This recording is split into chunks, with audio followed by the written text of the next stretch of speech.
maintenant, c'est le warm-up.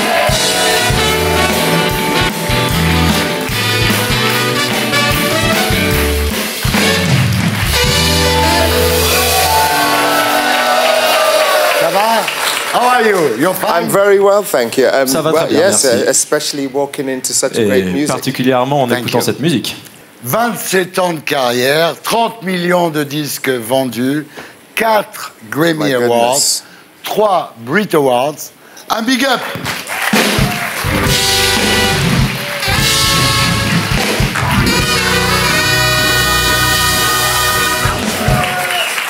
What would be Ce qui serait vraiment fantastic is génial, if I could have this band Ce follow serait me que everywhere. ce groupe puisse So venir avec moi partout où to je make vais, an introduction, they would pour just me play présenter music. partout où je rentre.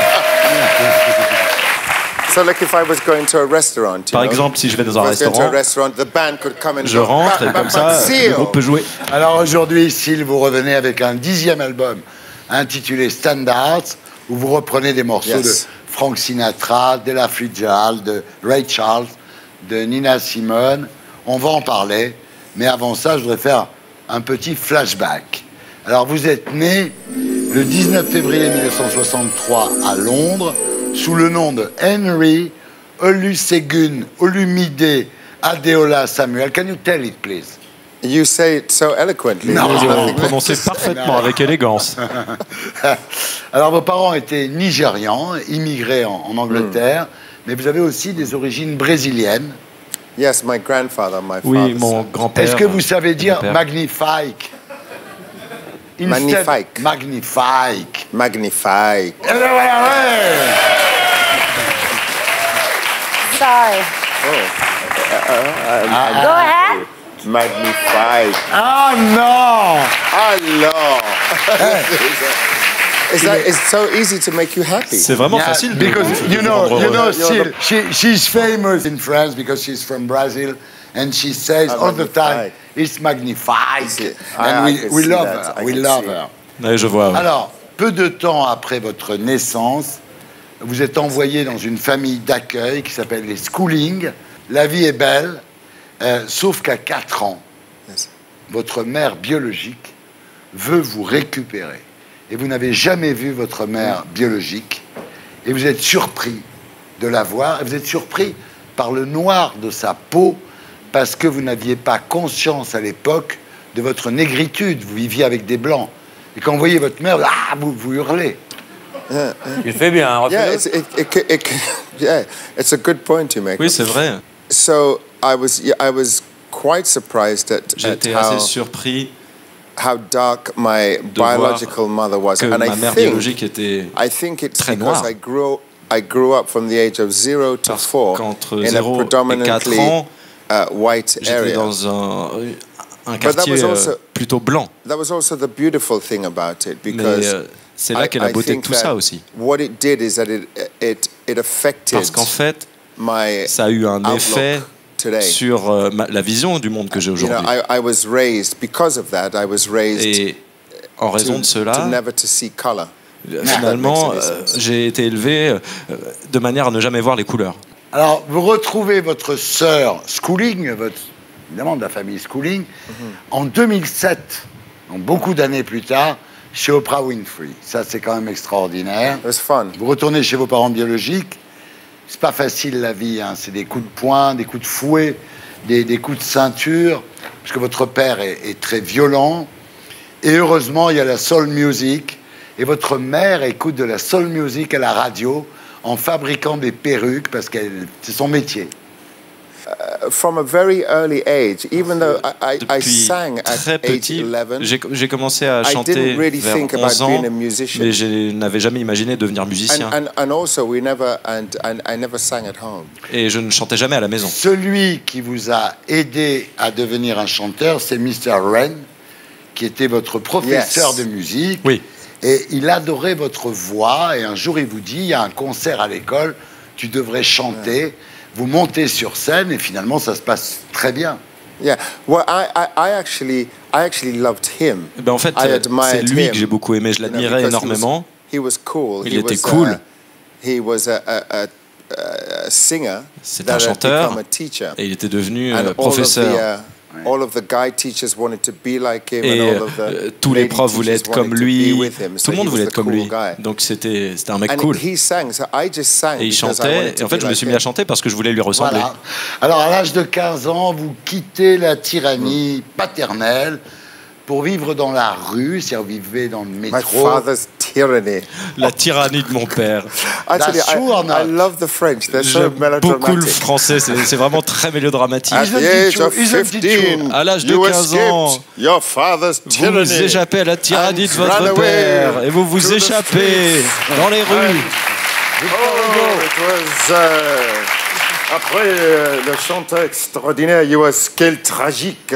Mais c'était tragique. Non, C'est mais le c'était pays de tragique. Victor Hugo. Ici la voix. Thierry, on dirait que vous n'avez pas besoin de moi pour vous faire allumer. Non, mais tout va bien. Je suis très heureux d'avoir Syl sur mon plateau. C'est vrai que, non, mais à l'époque, sérieusement, vous vivez dans le métro, vous vivez dans la rue, vous vivez dans des squats, vous vivez dans l'angoisse.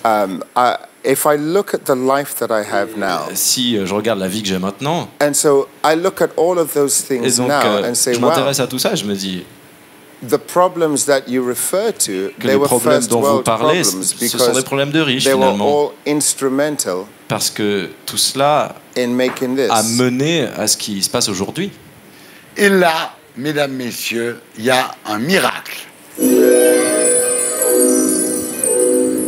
Vous avez 23 ans, quand votre petite amie vous entend chanter et trouve que vous chantez très très bien et elle vous offre du matériel. Reviens. I'm listening. Je vous écoute, Unlike most males, I can Il multitask. préfère les boules à ta Mais gueule. je suis c'est multitâche. Et là, vous rencontrez des musiciens à Londres, vous partez d'ailleurs après en Asie, au Japon, et vous allez y rester 1 an. Et quand vous revenez en Europe, vous rencontrez Adamski et vous enregistrez ça.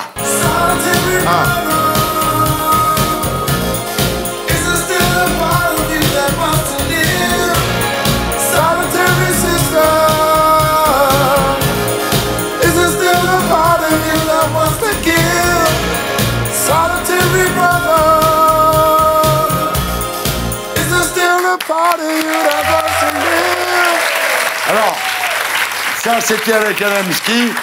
Ensuite, vous êtes seul pour faire ça.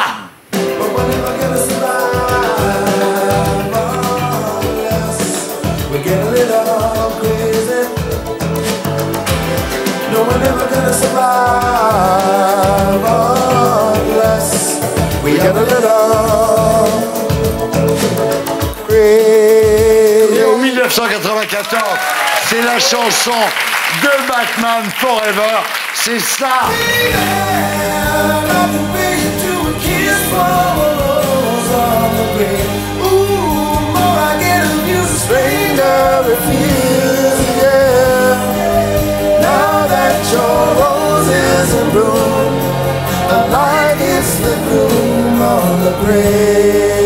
Et en 2001, avec Mylène Farmer, c'est ça.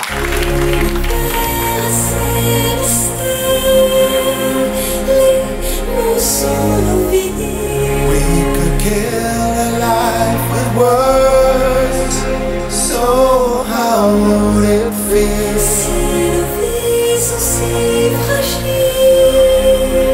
Words are mystery.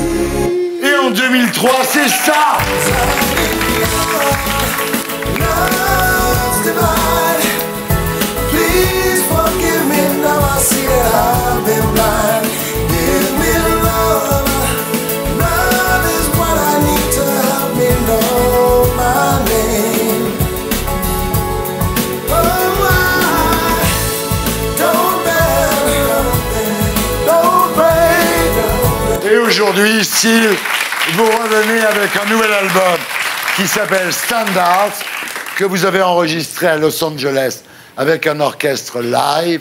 Et on écoute 4 morceaux de l'album, mais tout l'album est bien. Franchement, on y va. I put a spell on you because you're mine.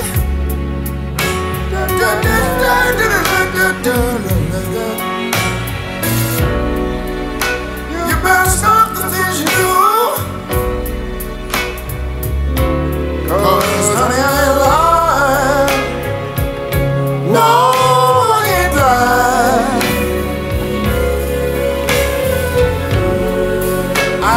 fight, so I'll try not to give in. I said to myself, this affair, it never will go so well.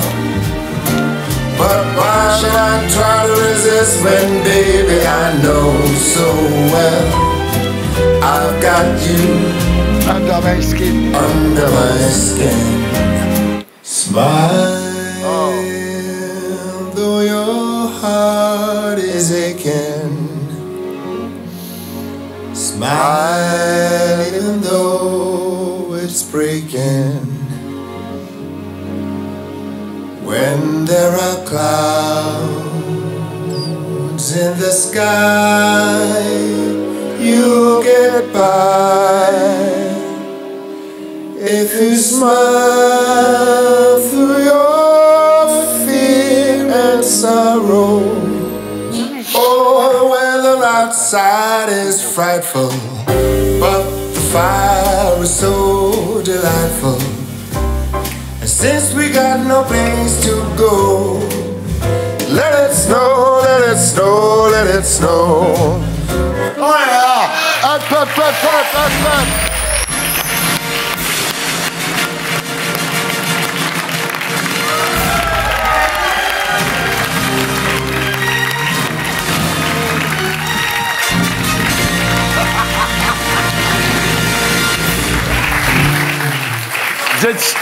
Please sit, please sit. Alors, juste une question, just one question before you leave. Je voudrais savoir les cicatrices. Everybody wants to know about the scars. Where does it come from? D'où ça vient? Well, you know, there's an old saying, scars Il y a un vieux are like proverbe qui tattoos, dit but que with les more interesting cicatrices stories. sont comme des tatouages, mais avec des histoires plus intéressantes. Ouais. So mine are a result Et of donc a les condition miennes called proviennent d'une maladie lupus, qui s'appelle lupus, le lupus. which I C'est un lupus discoïde. I contracted, well, which happened when I was about 23. C'est quand j'avais 23 ans. And in Et après, 1989, en 1989, when I must have been around 27 j'avais at the time. 27 ans à peu près à l'époque. When I had my first hit with Adamski, you know, the Quand first j'ai song eu we mon played premier tonight. hit avec Adamski, la première chanson I que vous avez passée, remember going out from the je me recording souviens studio, que je suis sorti du and there studio were two d'enregistrement. women, Il y avait two deux femmes, girls across the street deux jeunes from filles me, de l'autre côté de la rue. and they were saying, "Here, Et il y en a une it's qui a that dit guy, c'est lui, c'est lui. Adamski, 'cause they thought I Adamski. was Adamski." And the Parce other one qu'il was pensait saying, que j'étais Adamski. "No, no, no, no, Et it's l'autre not. a dit non, non, It's not non, him, c'est it's pas not- lui, c'est pas it's lui. not possible." C'est pas possible. And she said, "Yes, it Elle a is. dit, Look mais at the si, scars on regarde les his face. cicatrices. It is." And so, something that Et donc, the point I'm trying to make is something Ce that que je veux kind dire, of c'est que appeared that initially caused me, as au you can début, imagine, comme vous pouvez l'imaginer, some discomfort. c'est quelque chose qui a été difficile pour moi Ended up au being départ. my trademark. Et au final, c'est devenu ma signature, quelque part. Magnifique. Magnifique. Magnifique. Je posais une last question. Quand vous étiez avec Heidi Klum, vous étiez un couple parfait. Vous étiez le couple idéal. To you, we were the ideal Oui, couple. vu à travers for me, vos yeux. You were ideal. But why did you split? Why did you divorce?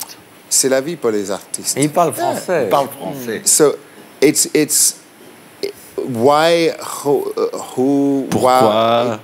Qui? It's- Comment? there are a thousand answers Il y a to 1000 réponses à apporter that, à to cette that question. question.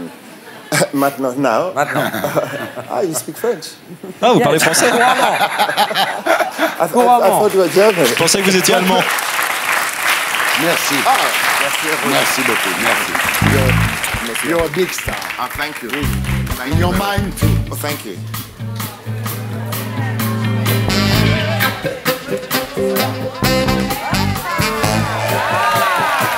It was the 3rd of September. That night I always remember. That was the day that my daddy died. I never had a chance to meet him. All that I heard was bad things about him. Mama, I'm depending on you to tell me the truth. Hey, mama. Say, Papa was a rolling stone. Well, well, wherever he laid his hat was his home. When he died, all that he left us was alone. Let me keep singing. Papa was a rolling stone. Hey, hey, hey. Wherever he laid his hat was his home. And when he died, all that he left us was alone.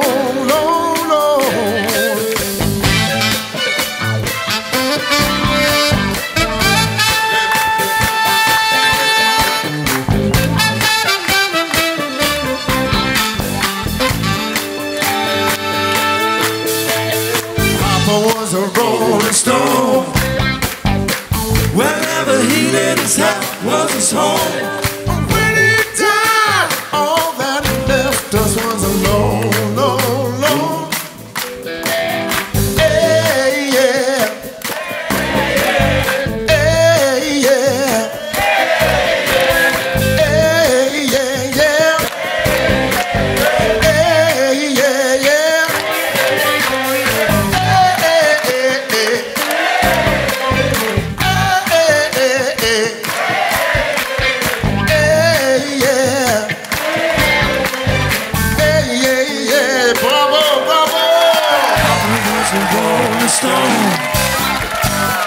Wherever he laid his hat was his home.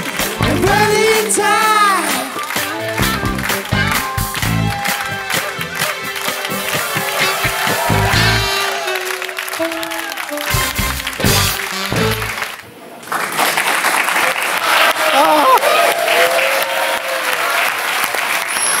C'est bien, oui. Les gants sont plus longs. Caroline, Formidable. comment vous avez eu le col? Magnifique. Comment vous avez eu le col? Écoutez, on m'a dit, il y en a un qui vient, il va t'habiller comme lui. Alors, je vais m'habiller comme lui. Ah bon. Bon, on peut y aller.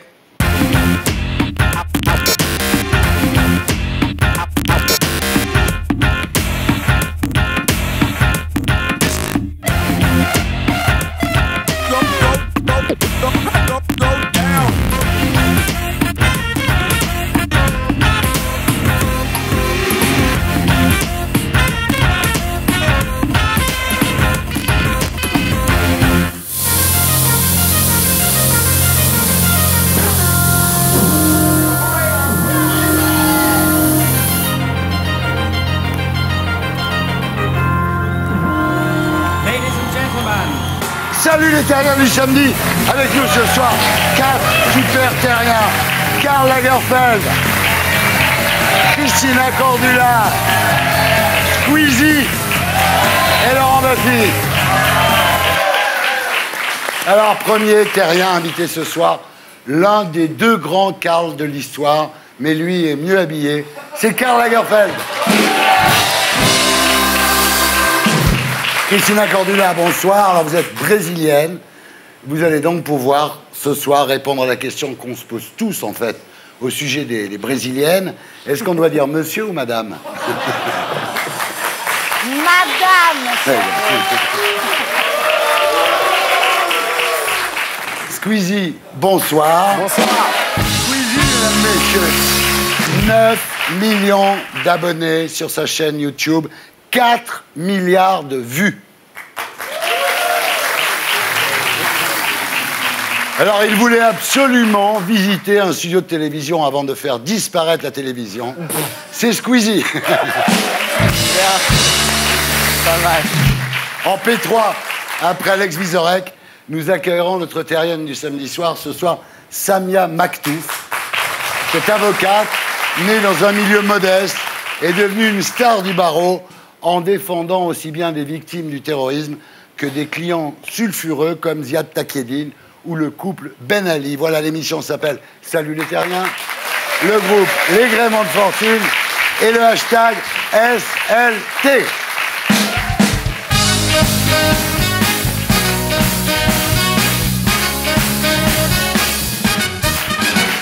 Et maintenant, voici mon CDD, Tom Villard.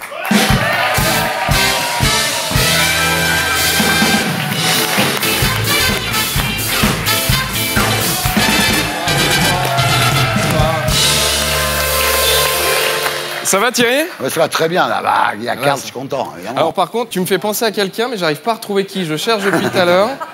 Moi, je fais comme vous, je me demande aussi qui c'est. Non, mais voilà, c'est pas très bien fait. Bon, en tout cas, on a deux spécialistes de la mode ce soir. Ouais. L'un a un accent allemand, l'autre a l'accent brésilien. C'est plus une émission de télé, là, c'est le marché de clients en cours. Non, mais sans déconner. Non, mais un grand couturier et une styliste, si c'est pas un appel du pied pour changer de look, ça, Thierry, Ouais, quand même. bah, je sais. Vous allez pas rester en noir toute votre vie comme ça. Bah si, Karl, c'est ce qu'il fait quand même. Non, il y a une petite touche de blanc. Ça. Oui. Non, c'est vrai. Thierry, c'est le seul, quand il va en enterrement, il s'habille en blanc. Voilà, c'est très rare. Thierry, notre premier invité, si on se balade avec lui dans la rue, ça peut créer une émeute, surtout à la sortie d'un collège. Non, c'est pas Michel Fourniret, c'est Squeezie. Alors, Squeezie, qui est youtubeur, voilà, évidemment, hein, Thierry, vous fiez pas aux apparences. C'est pas parce que derrière son physique juvénile de stagiaire, eh ben, se cache un patron de chaîne. Et oui, les temps changent. Avant, c'était Rémi Pfimelin. Maintenant, c'est Squeezie. Voilà. C'est vrai que c'est... Non, c'est mieux. C'est mieux. Non, mais en plus, on dit toujours que les Français sont fainéants, c'est faux. Squeezie, tu as démarré les vidéos à 13 ans, je crois, c'est ça. Il a créé la première chaîne YouTube à 15 ans. À 17 ans, il a eu son 1 million d'abonnés. C'est le 3e francophone aujourd'hui sur YouTube le plus suivi, avec 9 millions d'abonnés. Et tout ça sans avoir jamais posé aucune sextape. Bravo, Squeezie. C'est fort.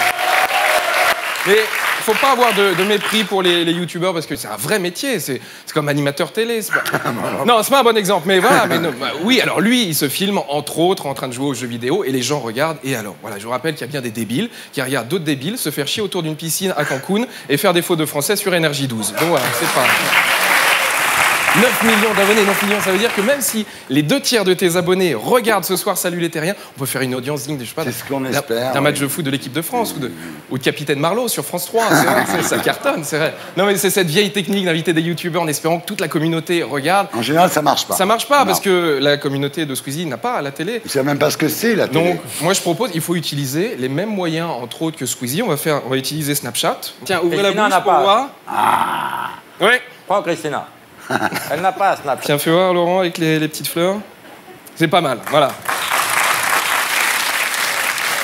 Et notre invité suivant commence toutes ses phrases par « Non, mais là, ça va pas du tout, faut tout changer, c'est l'horreur. » Non, c'est pas Emmanuel Macron, c'est Christina Cordula. Ah bon? Brésilienne, talentueuse, stylée, heureusement, voilà. Les grosses gags du PAF. Non, il n'y aura pas de vanne sur les travestis brésiliens, on n'a pas les couilles, contrairement à vous. Vraiment, ça, c'est très important. Non. Non mais, et selon un sondage, Christina elle fait partie des animatrices les plus sympas du PAF. En même temps, c'est normal. Est-ce qu'il y avait un doute? Elle relook des gens gratos avec les thunes d'M6. Évidemment que c'est la plus sympa. Non mais c'est vrai. Et puis Christina, c'est une jeune mariée. Voilà, oui. Vous êtes mariée 3 fois avec le même homme. Une fois à Singapour, une fois à Capri et une fois au Brésil. Oh, la gueule des invités quand ils ont dû mettre dans la cagnotte à la fin 3 fois. Mais moi, j'ai des potes qui sont mariés l'été dernier à Avignon. Déjà, prendre 2 billets de SNCF, ça m'a fait chier. Mais Singapour, Capri, Rio, c'est plus un mariage, c'est un trek, sans déconner. C'est pas... Ah non. Non. Et pour finir, Thierry, il fait partie de ces grands qui restent cachés derrière leurs lunettes de soleil, non pas par snobisme, mais pour mieux épier sans être pris. Il sait mieux que personne mettre les femmes en valeur. C'est monsieur Karl Lagerfeld.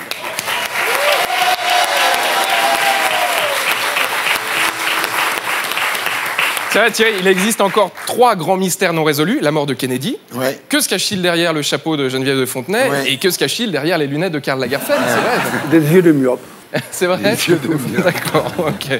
Non, mais Karl qui a travaillé avec les plus grands, voilà, il a collaboré avec H&M, Coca-Cola, Optique 2000, Magnum, Volkswagen. C'est pas un CV, c'est un caddie. Hein. Là, non, il a déclaré moi, je jette l'argent, il faut que ça sorte par la fenêtre pour que ça re-rentre par la porte. Ouais. Juste, est-ce que vous pouvez me donner votre adresse pour que je reste sous votre fenêtre, s'il vous plaît, Karl? Bon, Thierry, j'y vais, je vous souhaite une bonne émission. Voilà, c'était Jean Villa dans ce mêlée. On se retrouve ici la semaine prochaine. Et d'ici là, sur c8.fr. Et maintenant, mesdames, messieurs, on passe à notre grand invité d'honneur de la semaine.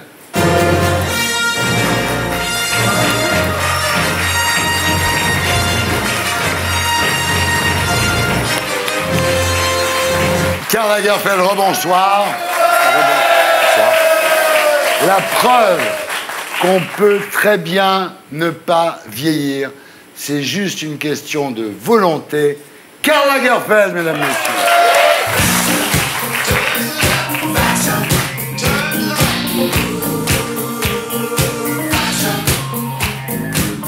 Ça va, Karl? Très bien, merci. Comment va Choupette? Ben, Choupette va très bien. Elle a été un peu malade cette nuit parce qu'elle avait trop mangé, mais ça allait. Ah, mais ça va. Alors, est-ce que Choupette est devenue végane? Ah non, ça, c'est pas son genre. Hein. Non, elle mange toujours de la viande. Et la viande et du poisson. Et vous, est-ce que vous êtes devenu végane, Karl? Non. Non. Non, pas vraiment. Mais je ne suis pas un fanatique de viande. Ouais. Il faut surtout pas que ça ressemble à ce que ça a été dans la vie. Hein. Voilà. Bon, par exemple, moi, je ne peux pas couper dans un steak. Dans ce cas-là, j'ai l'impression que je suis chirurgien. Et vous avez dit des fois, quand je passe devant une boucherie, j'ai envie de vomir. Non. Ah ouais. Mais ça remonte à mon enfance. Quand j'ai passé mon enfance à la campagne, on ne dirait pas, dans une ferme modèle que mon père avait, puisque mon père avait des usines de lait condensé, donc on avait une ferme modèle. Et un jour, je passe dans une arrière-cour de cette ferme immense. Ils étaient en train de tuer un cochon. Ouais. Ils poussaient de tels cris que je n'ai pas pu manger de la viande pendant des années. Je devais avoir 7-8 ans. Hein. Alors, Choupette fait la une des magazines. Ah, oui. Choupette fait des pubs. Choupette gagne 3 millions d'euros par an. Il a gagné plus d'argent avec sa chatte que Clara Morgan. Hein. Ouais, ça c'est sûr. Alors, résultat des courses, Choupette est fatiguée. Ah non, mais c'est pas elle, ça. Elle n'est pas fatiguée, Choupette, non? Ah non, elle dort tout le temps et elle a toujours quelqu'un avec elle, elle n'est jamais seule. Ah non, c'est le centre de la vie chez moi. Elle a combien de personnes à son service, Choupette, à peu près? Je ne peux pas vous le dire. Ah ouais, c'est choquant. C'est choquant. Oui, bah, ça dépend pour qui. Hein. Ouais. Ça fait des emplois. Oui. Alors, heureusement, il y a la peluche. Oui. Ah, c'est beau, ça. Ah, elle est belle, hein. Alors, on peut avoir une petite Choupette. Petite Choupette en peluche. Mais je ne suis pas sûr qu'il y a encore dans le commerce, je crois que c'est tout vendu. Oui, c'était vendu en... 24 heures. Ah, ouais. Est-ce que Choupette va avoir sa griffe? Non, elle a ses griffes, mais pas elle n'a pas griffes. sa griffe. Ouais. Alors, Karl, elle est où, Choupette, pendant les défilés, par exemple? Vous l'emmenez ou... Non, c'est moi avec sa femme de chambre. Choupette ne va pas au défilé, nous, on y va. Et pour le défilé de la collection Printemps-Été Chanel 2018, vous avez recréé, Karl, les gorges du Verdon au Grand Palais, à Paris. Pour rembourser un décor aussi somptueux, il faut vendre au moins 2 robes de la collection, non? Vous savez, on ne me parle pas de prix, donc je ne sais pas. C'est vulgaire. Ça se voit. C'est magnifique. On regarde à quoi ça ressemble.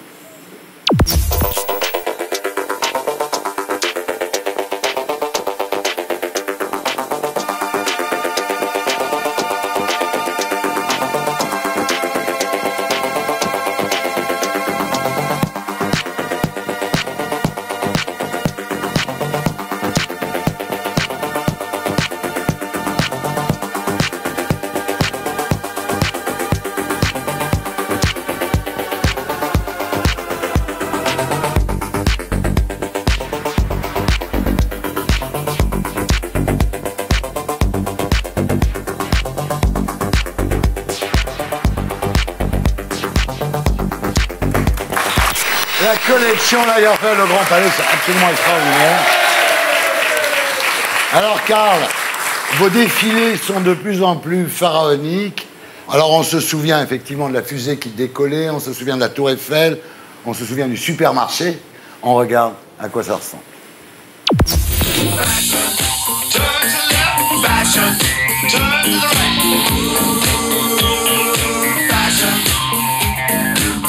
We are the good squad and we're coming to town. Beep, beep.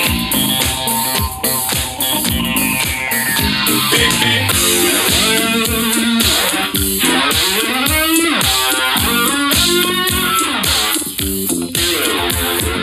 Listen to me, don't listen to me. Talk to me, don't talk to me. Dance with me, don't dance with me. No. Beep, beep. It's a brand new talk, but it's not very clear.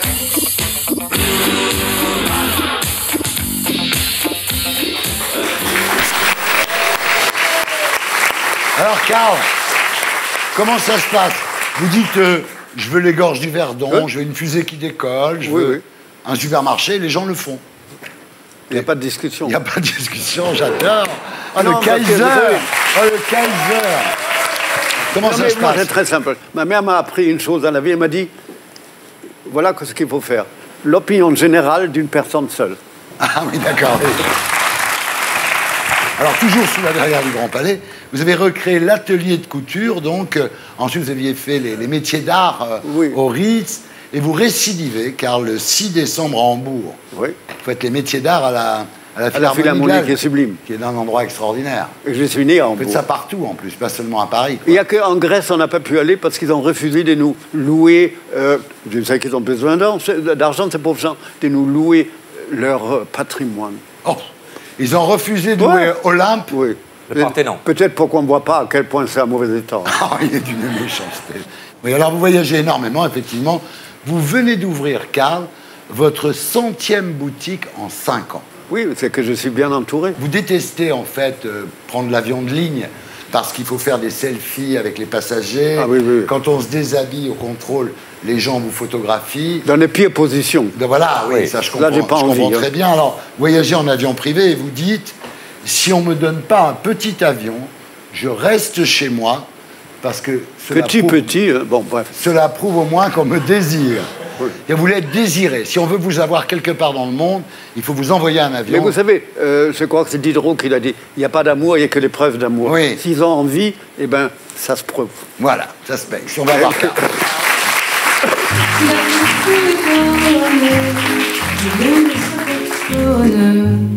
La populaire d'un assassin que le fils de mon voisin. Alors, si la photo est bonne, Barbara, la photo est bonne. C'est en 1987, Karl, que vous êtes mis sérieusement à la photo. Et 30 ans plus tard, vous êtes l'invité d'honneur de l'édition 2017 de Paris Photo, qui dure jusqu'au 12 novembre, donc c'est demain au Grand Palais. Et à cette occasion, vous avez choisi 200 œuvres parmi les photos exposées. On va en regarder quelques-unes.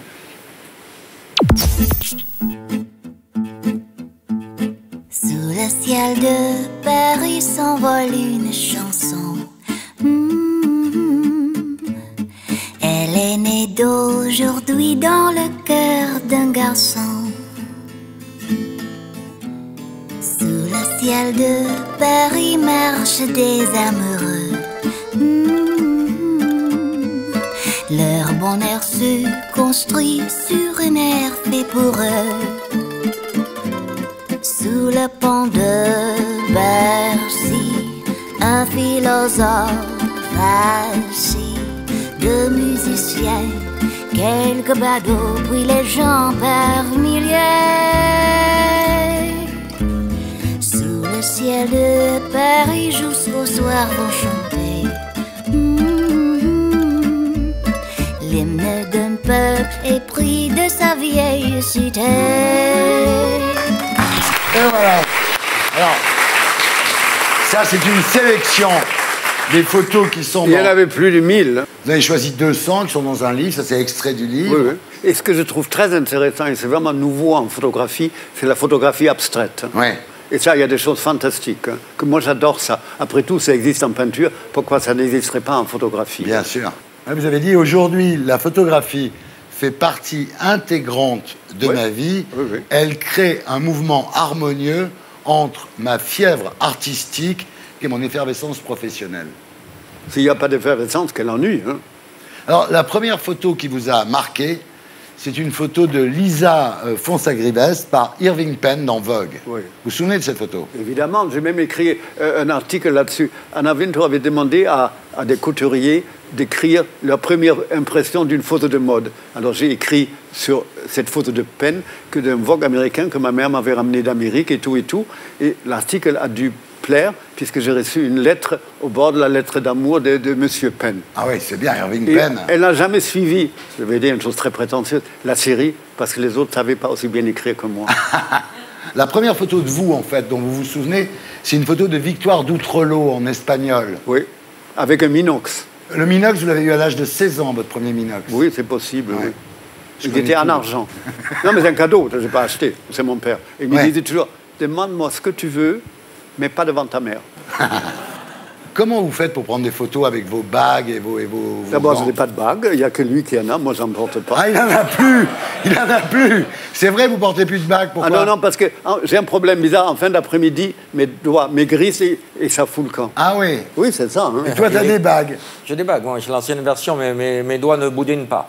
C'est l'ancienne Le mien ne version. boudine pas, il dégonfle, c'est pas pareil. Parce que c'est bon, la photographie, les souvenirs Frère sont Jacques. déclassés. Bien. Pas de raison pour qu'on les oublie. Alors, Karl, vous êtes le roi de l'aphorisme. Vous avez le don de la maxime. Vous appelez ça les carlismes, non, vos phrases? Moi, j'appellerais, c'est les autres qui donnent ces noms. Il y en a des biens. On va voir les punchlines de Karl Lagerfeld.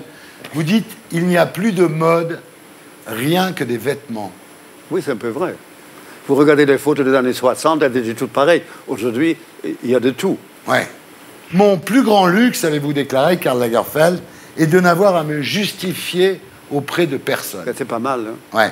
Vous n'avez pas de patron, personne, vous Non, faites ce j'ai que pas. vous voulez. Je suis mon propre patron. Si on vous J'ai des emmerde. accords à Ouais. vie avec des grosses sociétés, donc les propriétaires sont des amis, mais la relation patron n'existe pas puisque je suis toujours conseiller extérieur, même chez Lagerfeld. C'est ça le coup de génie, c'est ça, ouais. C'est-à-dire Ah oui. qu'en fait, Fendi et Chanel, vous avez un contrat À vie. à vie, mais vous n'êtes pas employé, Ah non, non, non, vous non, ne dépendez non. pas d'eux. Je ne les ils- pointe pas. Voilà. C'est vous le plus malin quand même, non? Oui, mais ça s'est fait comme ça. C'est Ouais. une position que, regardez, si vous regardez le monde de la mode, il y a une espèce de valse, des places et tout. Bah oui, c'est Moi, ça. je ne suis pas concerné par C'est ça. ça. Vous dites, j'aime ce que le champagne évoque, le boire m'endormirait. Et oui, je ne peux pas boire d'alcool, je m'endors tout de suite. Mais c'est quand même marrant votre vie, parce que tout le monde imagine que vous buvez, que vous vous droguez, Mais non. que vous faites l'amour 4 fois par jour. Et en fait, non mais c'est vrai, et en fait, vous Je avez une suis vie- un calviniste, un prix de vertu sans mérite. C'est ça. Oui, mais Non, c'est ça qui m'a que- fait survivre. Oui, oui, Hein? c'est pour ça que vous êtes toujours là. Regardez où sont les autres. hein. Oui. Vous avez déclaré, cela peut paraître bizarre, mais je déteste posséder. Ah oui, je déteste l'idée de posséder. J'aime trouver, acheter, collectionner, mais après, il faut s'en débarrasser. Ce qui est fou, c'est que vous vendez. C'est-à-dire, vous achetez un Oui, oui, château, oui. vous le Oui, vendez. oui, mais je ne suis pas né avec, donc c'est pas très grave. Ouais.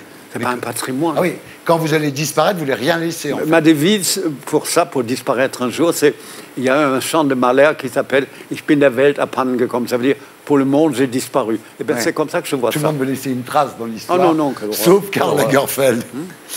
Je suis autant admiratif d'IKEA, de H&M, que des marques de luxe. Ça aussi, c'est un truc à vous. C'est-à-dire que vous êtes allé vers des marques très populaires. C'est ça qui m'a rendu populaire. hein. Ouais. C'est votre côté Andy Warhol, quoi. Oui, mais j'adore ça, c'est ça notre époque. hein. Ouais, ouais. Je ne veux pas être dans une tour d'ivoire, isolée, dans le grand luxe. C'est pas du tout créatif, c'est très stérile. Vous dites, je suis un marionnettiste qui parfois devient une marionnette. C'est-à-dire que quand vous venez à la télé, vous êtes la marionnette de Karl Lagerfeld, c'est ça? Pas avec toi. D'accord, merci. C'est gentil. Vous dites, je me suis créé une image, c'est mon armure. C'est vrai.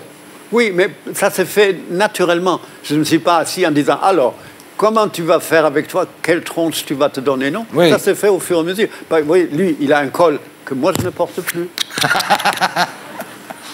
Ça évolue. Le matin, quand je me réveille, je ressemble à Beethoven.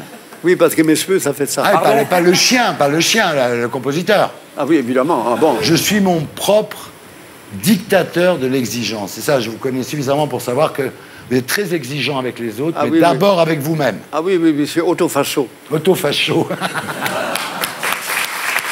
Vous dites alors une phrase que j'adore, ça va plaire à Christina Cordula, le shopping est une activité culturelle. Eh oui, à notre époque, c'est ça, je suis navré. Ouais. Il n'y a Ouais, pas de c'est- honte à ça. C'est valorisant, elle fait les reines du shopping. Donc tu vois, tu fais une émission culturelle sur M6, Christina. C'est Karl Lagerfeld qui te dit. Ah, il y a une phrase, j'adore les phrases de Karl. Les pantalons de jogging sont un signe de défaite. Oui, non, parce que si on se laisse aller des élastiques et tout, Ouais, tout fout le c'est camp. fini. hein. Voilà, il faut avoir des costumes. Ah non, il faut une Qui certaine sont- discipline voilà. pour que ça reste ferme. Voilà, je suis d'accord avec vous. C'est bon, je suis assez d'accord avec vous. Je pense que les tatouages sont horribles. C'est comme porter une robe Pucci à vie. Oui, et les tatouages. Ouais. Je déteste ça. un ou deux petits trucs quelque part. Petite fleur de lys, ça va. Mais alors les gens qui sont imprimés de haut en bas, je trouve ça d'autant plus. Ces gens vont vieillir.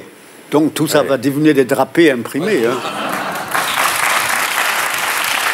Le régime est le seul jeu où l'on gagne quand on perd. C'est vous qui m'avez donné envie de faire le régime, en fait. Eh ben, c'est bien, je suis ravi. J'ai dit, L'ancien régime. Oui, mais on ne coupera pas la tête. Voilà.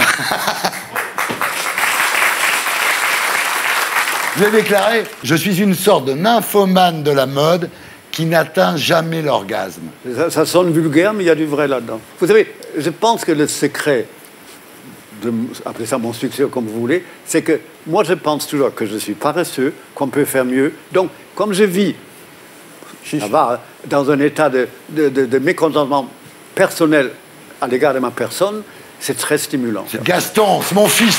Gaston, prends des leçons. Il vous regarde là. Prends des leçons. Non, parce que beaucoup de mes collègues... C'est la bonne morale, ça. Ah oui. Non, parce que beaucoup de mes collègues ils font des rétrospectives, ils nagent dans leurs archives et tout. Je suis contre ça. Le monde n'est pas le même, donc vous n'allez pas les encombrer de vos vieilleries. Ouais. Je me souviens de Karl, la première fois que j'ai interviewé Karl, je lui ai dit qu'il avait gagné le concours de la Woolmark avec un petit manteau en cheviote jaune. Oui. Il m'a regardé, il m'a dit, il n'est pas comme les autres, lui. Et vous savez, c'était un concours organisé dans le monde entier où il y avait 200 000 concurrents. Hein. Ouais. C'est dingue. Hein. Saint-Laurent avait gagné aussi. Mais lui, c'était pour une petite robe. C'est marrant. Hein.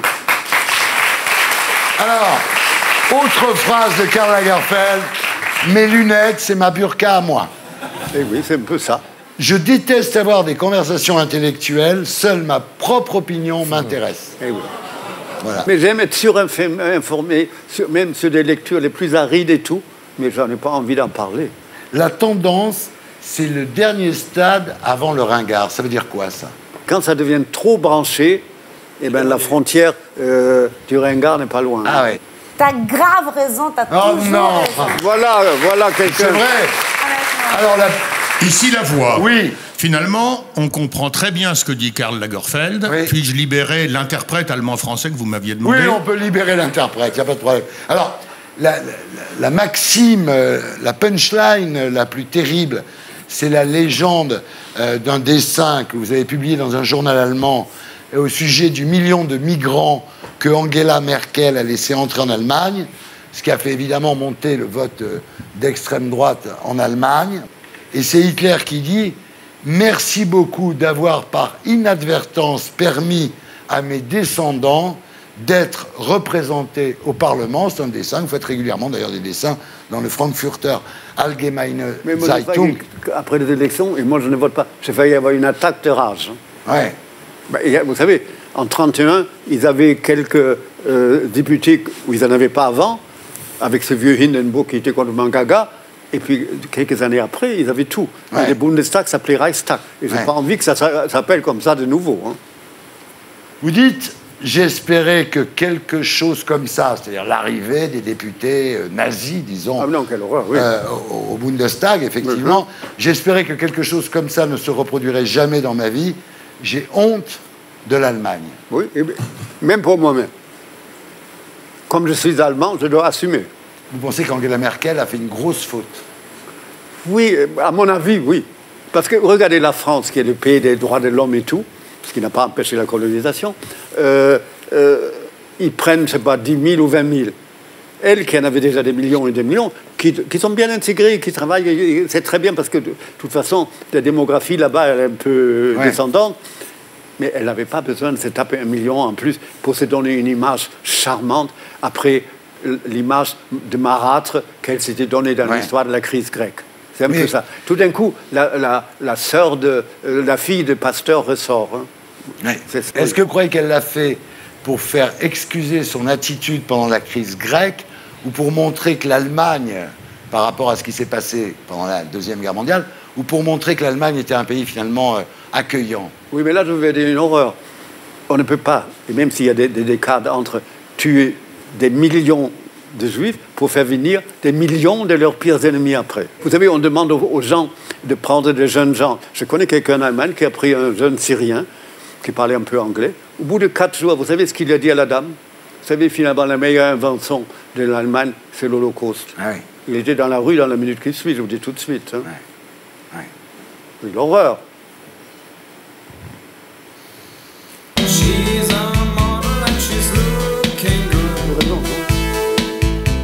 Laurent Laurent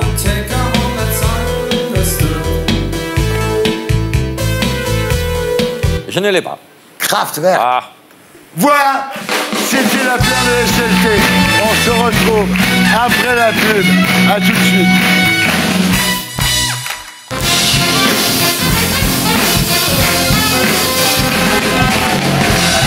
Rebonsoir l'éternel du samedi. Nous sommes de retour sur Terre, toujours en compagnie de Karl Lagerfeld, de Christina Cordula, de Squeezie, de Laurent Baffy. Et on passe maintenant à notre Théo Top de la semaine.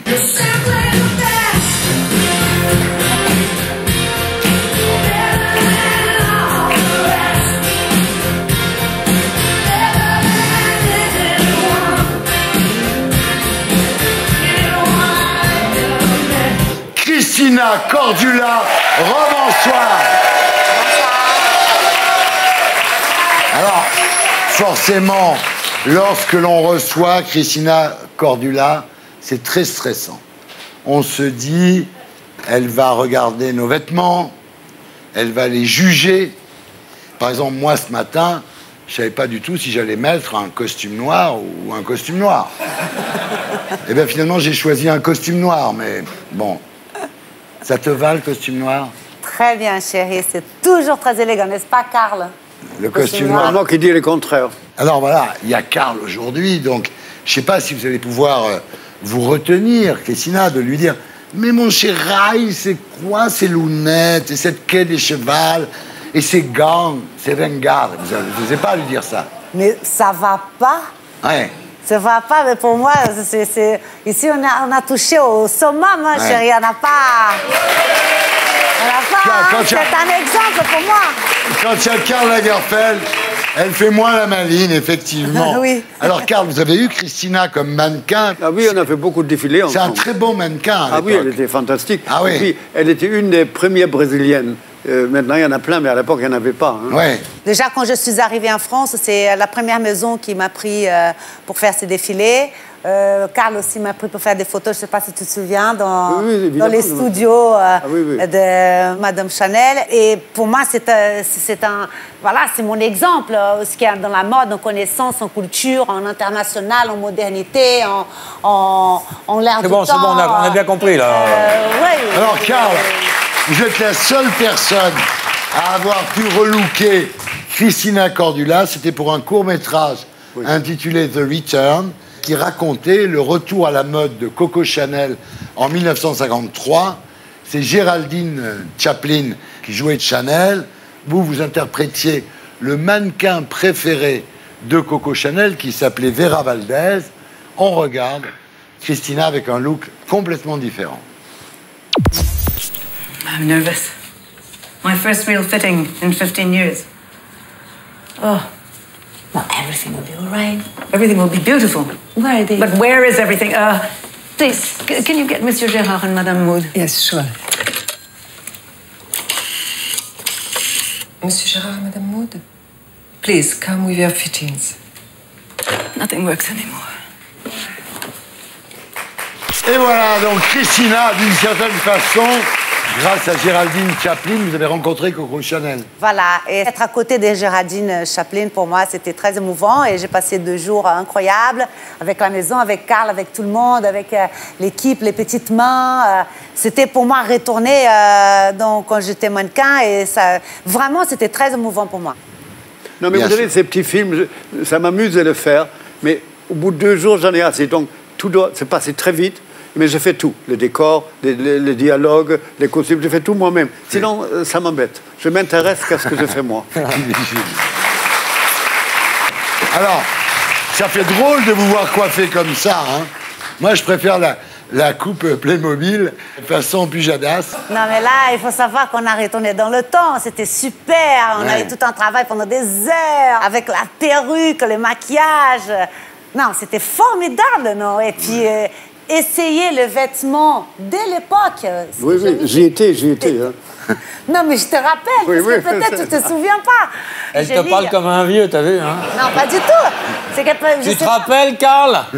Ben, il y était, connasse. Des vêtements, des... N'empêche qu'elle est très chouette. On va me parler comme ça. Là, vous aviez abandonné votre fameuse coupe, en fait, qui vous a rendu célèbre, parce que vous êtes devenu star le jour où vous avez fait cette coupe de cheveux. Karl Lagerfeld et toi, vous êtes tous les deux devenus des logos. Donc, Karl, c'est la silhouette, évidemment, la silhouette très mince, le catogan. D'ailleurs, je m'appelle Logofeld. Voilà, Logofeld. Vous, Christina, c'est la coupe courte, les créoles, le rouge à lèvres, qui aujourd'hui est un peu moins violent que ce qu'il pourrait être. Bah oui, t'aimes pas ma rouge à lèvres aujourd'hui. Ah, ça laisse moins de traces. Alors, vous avez en commun, tous les deux, de vivre en France depuis des années et de toujours avoir gardé votre accent. Alors, est-ce que c'est pour avoir le plaisir d'être imité? Moi, je ne sais même pas ce que j'ai comme accent. J'ai un accent allemand, en très anglais. Léger, très léger. Très léger. Oui. Karl est facilement imitable avec son accent. Il y a une imitation d'Alex Lutz qui est absolument extraordinaire. Oui, mais c'est quand même pas Papy fait la résistance, c'est pas cet accent-là. Non, hein. on va regarder, parce que Alex, il est génial quand il vous imite. On regarde. Ah oui, c'est sûr. C'est incroyable le nombre de petites boutiques où les bonnes femmes vont acheter en étant persuadées qu'elles achètent du 38. Elles achètent au moins 46 mannequins. C'est-à-dire du gros. J'adore la maigreur. Hein. Je trouve que c'est fantastique. La mode est faite pour la maigreur. Faut arrêter de raconter n'importe quoi. La mode n'est pas faite pour des énormes patates. Et hop, un petit tour de passe-passe. Et terminé, j'ai une petite jupe culotte. Pour Polly Pocket. Et vous, Christina, il y a quelqu'un qui vous imite à la perfection. C'est Ludivine Valandro, qui vous imite très très bien. Alors voilà, on la voit là. Si ça se trouve, c'est vous, non? Tu crois que c'est moi? Ben, je me demande si vous ne faites pas des animations dans des centres commerciaux et comme vous assumez pas, vous faites croire que c'est un sosie. Non, c'est fou. Non, elle vous ressemble vraiment, non? C'est son frère, ils étaient jumeaux là-bas.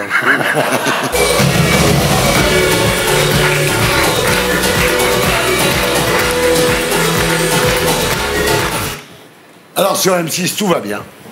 La robe de ma vie revient tous les lundis à 22h55. Alors le pitch, c'est deux femmes qui sont guidées par des proches et par des vendeurs et qui cherchent la robe de leurs rêves pour le plus beau jour de leur vie. Oui, pour beaucoup de femmes, la robe de mariée, c'est vraiment un vêtement très spécial. Hein. C'est pas une émission de conseil, en fait. Non, pas du tout. En fait, c'est une émission où ça se passe avec plusieurs mariés, la future mariée. Elle va dans une boutique de robes de mariée et elle va choisir sa robe. Donc, je ne donne pas du tout de conseils, je commente cette histoire. Mais la robe de mariée, si tu veux, ce n'est pas vraiment important. Ce qui est important, c'est ce que ça ressort de la robe de mariée. Tous les côtés psychologiques. Donc, il y a par exemple une mariée qui veut aller chercher sa robe de mariée avec sa mère et elle ne s'entend plus avec sa mère et elle trouve que le prétexte de trouver la robe de mariée, ben, ça peut les approcher. Donc, c'est toute cette histoire entre eux. Qu'est-ce que la mère en pense de la robe? Et puis, il y a des bagarres, il y a des pleurs, des rires. Il y a beaucoup d'amour et puis à la fin, tout se passe bien. C'est plus une émission de télé-réalité qu'une émission de coaching. C'est, entre guillemets, un peu télé-réalité parce que bah, ils tournent les gens en vrai. vif. C'est fait en vrai. Vous commentez. Et le fait d'être narratrice vous permet d'avoir du recul, de la distance, de la psychologie, de l'analyse. Merci, Laurent. Donc, voilà, ça vous donne un peu de recul par rapport à ce que vous faites d'habitude. Est-ce qu'il y aura des mariages gays? Bien sûr, j'espère bien. C'est pas moi qui décide les castings, en tout cas. Est-ce qu'il y aura des sologames? Ah, sologame! Jérém Starr, il s'est marié avec lui-même. Alain Delon. Karl est marié avec lui-même, on peut dire. Oui. Karl est vraiment l'exemple du sologame. Il faut être un peu contorsionniste pour la nuit de noces. Hein. Oui, bah oui. Mais est-ce qu'il y aura des sologames? Non, je pense pas. Non. Non. On regarde à quoi ça ressemble. Pour cette nouvelle saison, nous avons remis nos caméras dans des boutiques de robes de mariée. Geneviève, c'est la surprise du chef. Et cette saison va révéler de nouveaux coups de cœur. Oh, elle est pas belle. Arrête, maman, c'est relou. La tête. Je trouve ça magnifique. Et magnifique. Son histoire me touche. Est-ce qu'elle est belle? Mais les larmes de papa, je crois que ça vaut toutes les larmes du monde. De nouveaux coups de griffe. Quand je rentre dans la boutique, Là, je me dis, c'est une blague. Ça ne va pas, là on dirait un coton-tige. Moi, je pense que la totalité de la robe ne lui convient pas. Et puis même derrière, ça se voit, ça te boudine un peu. Cette robe-là, elle est nulle. Moi, je l'aurais pas pris dans mon défilé, celle-là. Oh non. Sûrement qu'il y a 15 ans, on portait des robes comme ça. Il y a 15 ans. Autant qu'elle dise que je suis ringard et puis c'est tout. Hein. Putain, c'est horrible, sans déconner. Je peux dire que c'est beau alors que ça ressemble à sac poubelle. On ne peut pas, du haut de ses 25 ans, se comporter comme ça. Moi, je dis non. Elle est belle, la robe, mais toi, non. La robe de ma vie et Christina Cordula.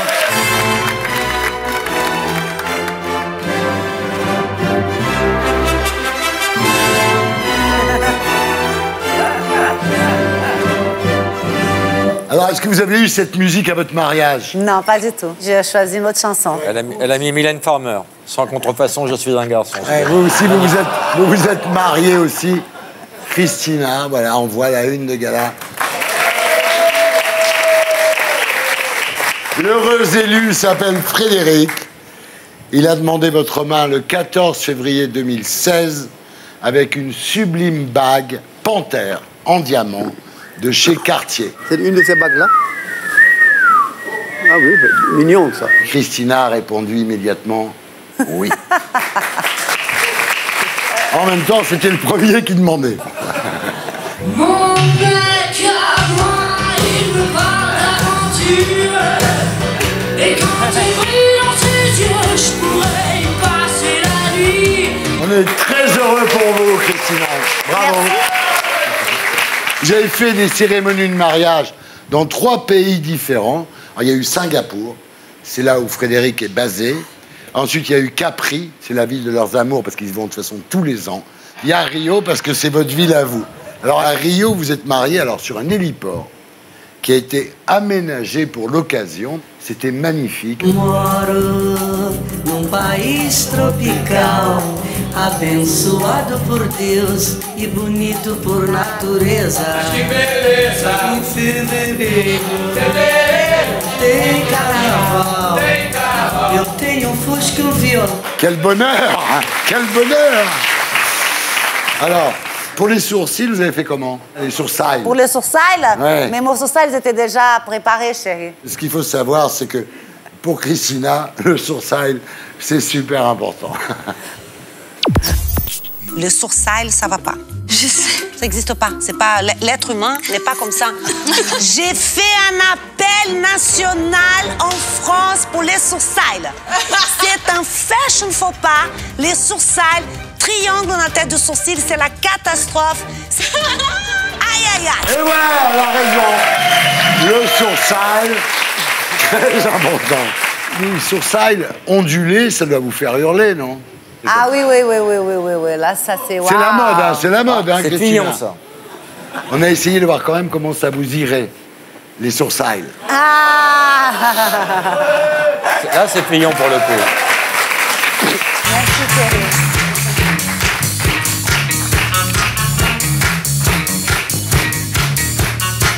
Et maintenant, on passe à notre téquitois de la semaine. Qu'est-ce qu'il fait, qu'est-ce qu'il a, qui c'est celui-là? Complètement toqué, ce mec-là. Complètement gaga. Alors, Squeezie, rebonsoir. Bonsoir.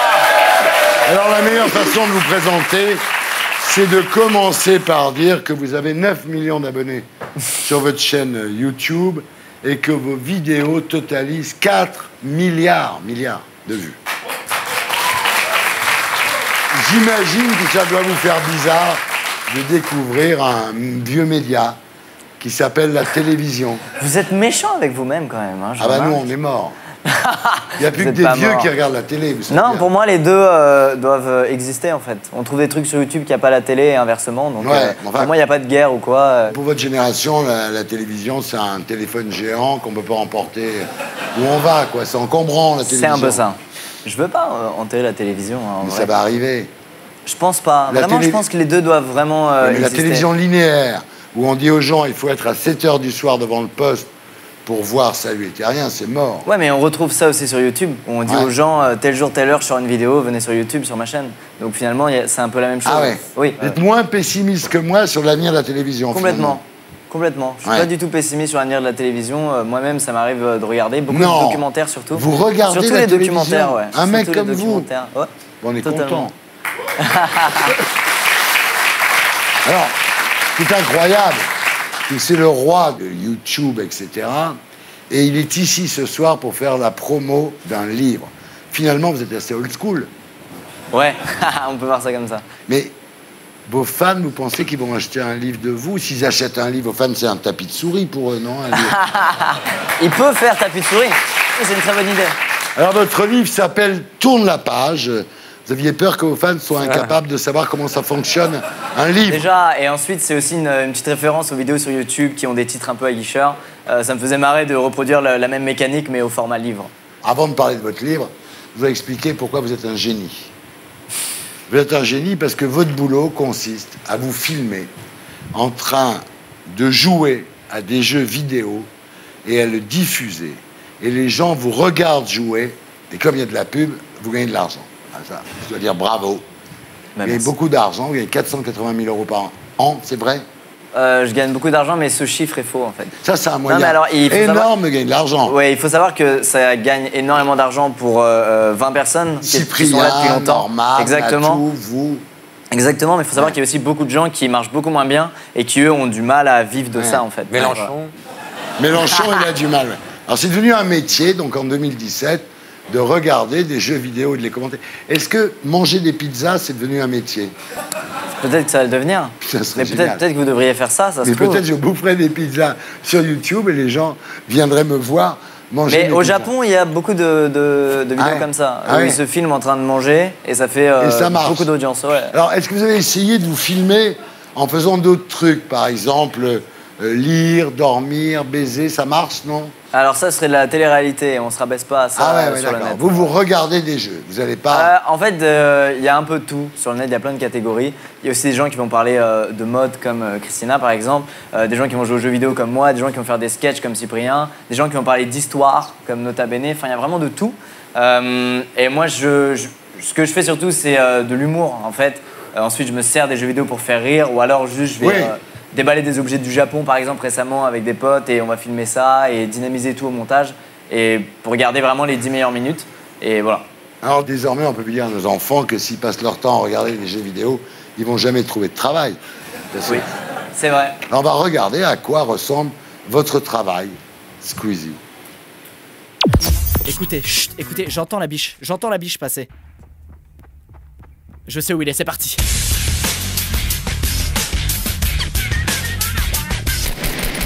Yes! Là, il y a la boule, il y a la queue en bas. Faut faire attention à deux choses en même temps. C'est ça qui est dur et en plus, faut que je vous parle en même temps. Oh, deux boules! Putain, il imite les hommes, c'est incroyable. Énorme blague de beauf, bien sûr, abonnez-vous! Un génie. On en a vu des branleurs dans l'émission, mais celui-là, il est magnifique. Ah là, ouais, là, je crois qu'on est au top. Mais tu es Respect, hein.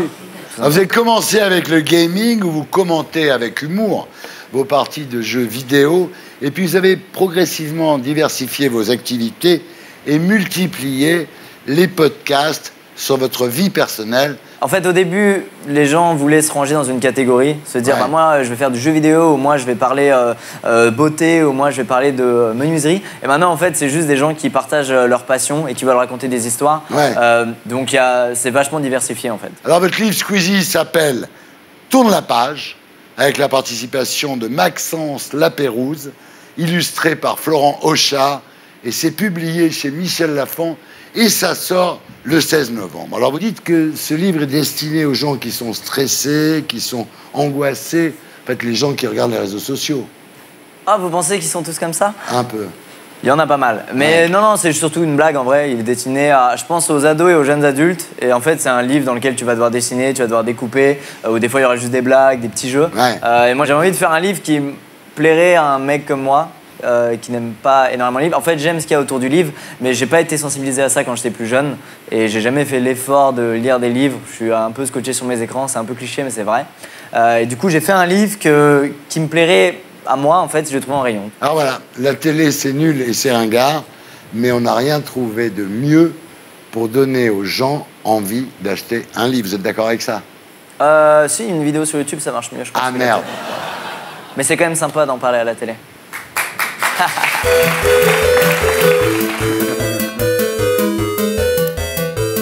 Ben bravo. Ben merci, c'est très gentil.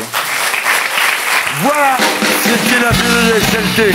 On se retrouve après la pub avec Hélène Vizorek et notre terrienne du samedi soir, Samia Maktouf, avocate, née dans un milieu modeste, devenue une star du barreau, qui défend aussi bien des victimes du terrorisme que des clients sulfureux comme Ziad Takedi ou les Ben Ali. A tout de suite.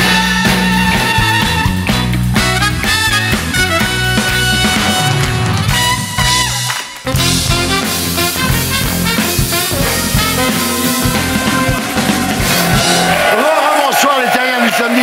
Nous sommes de retour sur Terre, toujours en compagnie de Karl Lagerfeld, de Christina Cordula, de Squeezie, de Laurent Baffy. Et maintenant, mesdames, messieurs, c'est l'heure des infos de Viso.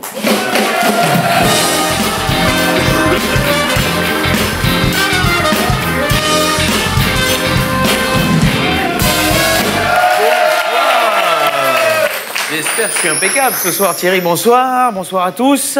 On attaque avec la politique française. Pour 50% des Français, il est trop tôt pour juger Emmanuel Macron. Pour les 50 autres % des Français, il serait trop tard pour ne pas élire Emmanuel Macron. Cela étant, n'attendez pas trop, parce que là, par exemple, il est trop tard pour juger Jacques Chirac.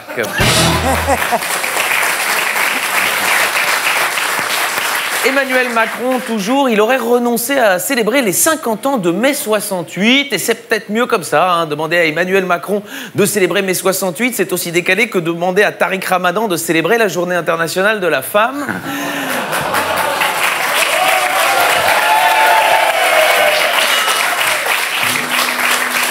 Et passons à cette information, les députés français sont parmi les mieux rémunérés d'Europe. Il n'y a que les Allemands qui sont plus loin. J'ai fait un petit graphique pour avoir une idée avec nos voisins. Alors voilà, la Belgique, l'Italie, l'Espagne et la Suisse. Et on y ajoute la France. Voilà. Et ça vous donne une idée. Je vous laisse interpréter le message humaniste que nous envoient nos élus. Et sans transition, c'est Laura Flessel, la ministre préférée des Français, une jeune femme noire. Depuis qu'il a pris connaissance de cette information, Éric Zemmour est en réanimation. Laura Flessel qui, cette semaine, a proposé que la Marseillaise puisse être chantée avant chaque match de championnat de France, sauf au Paris Saint-Germain, où on chantera bien sûr l'hymne qatari. Mais quand même, l'hymne national français à chaque match, du côté d'Ajaccio et de Bastia, hein, on est très soulagé de ne plus être en Ligue 1.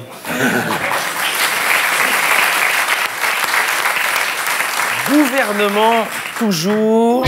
Nicolas Hulot abandonne l'objectif de réduire le nucléaire de 50% d'ici 2025, après avoir cédé sur les perturbateurs endocriniens et sur le glyphosate.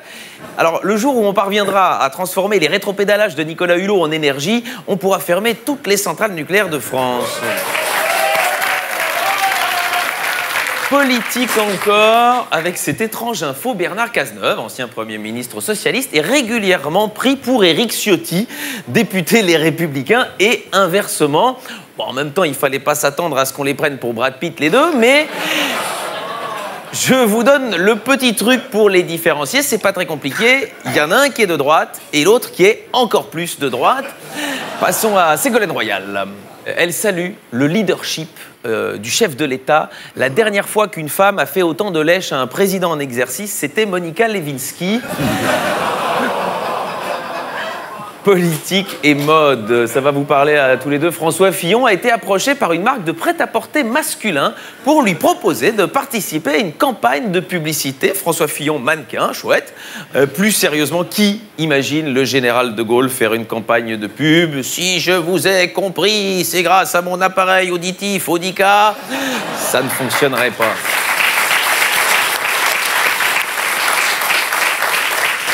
Je vous promets, Thierry, c'est ma dernière imitation de la semaine. Passons à ce gros dossier de la semaine, fiscalité.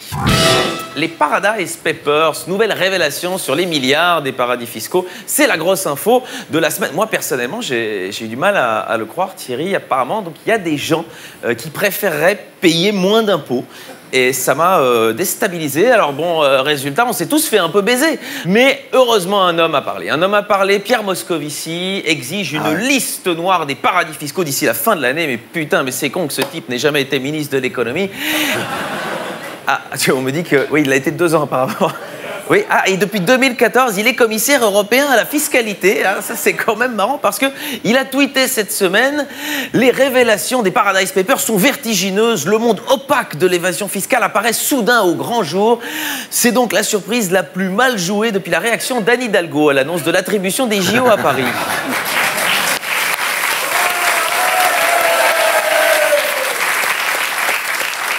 Parmi les personnalités du showbiz, un nom parmi d'autres est tombé cette semaine, Jean-Jacques Hano.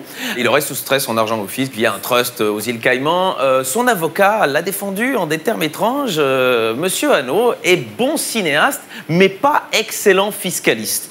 Et c'est assez génial comme défense. L'avocat de Polanski devrait tenter. Roman est bon réalisateur, mais pas excellent babysitter. Et ça marche pour tout. Hein. Jawad est bon logeur, mais pas excellent organisateur de spectacles vivants. Société. Cet hiver en France, des mesures exceptionnelles de restriction d'électricité pourraient être prises. On parle notamment de coupures pures et simples d'électricité. Alors, faut peut-être voir la bonne nouvelle. La bonne chose, Thierry, peut-être, c'est qu'après Noël, la famille de Vincent Lambert ne devra plus avoir de raison de se disputer. Santé. Éjaculer au moins 20 fois par mois participe à la bonne santé de la prostate. Ne lâchons rien et arrêtons de stigmatiser les branleurs compulsifs. D'ailleurs, entre parenthèses, il y a des gens très bien dans l'administration française. Donc, arrêtons de stigmatiser les branleurs compulsifs. Ce sont juste des hypocondriaques vertueux.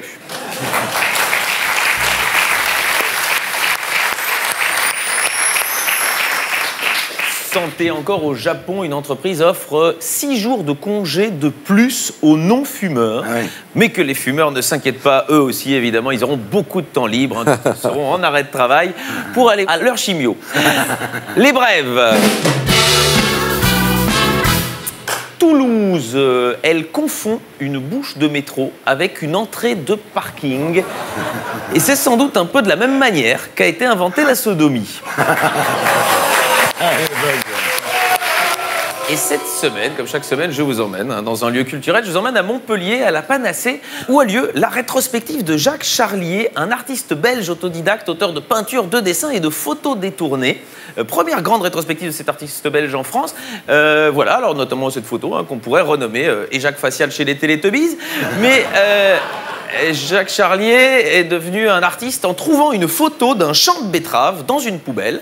Il travaillait alors au service technique de la province de Liège et où il voyait des chantiers, des routes, des sites abandonnés. Et il a notamment exposé toutes ces photos. On va en voir quelques-unes, des photos assez vilaines, qu'il appelle paysages professionnels. On va en voir d'autres, des photos qui ne sont pas sans rappeler les films des frères Dardenne. Et puis, il a fait des tableaux. Il a fait des tableaux, on voit celui-ci notamment, apparemment un portrait de John Fitzgerald Kennedy. Un autre, on va le voir, qui nous emmène dans la tête de Laurent Wauquiez quand on lui demande les points forts de son programme.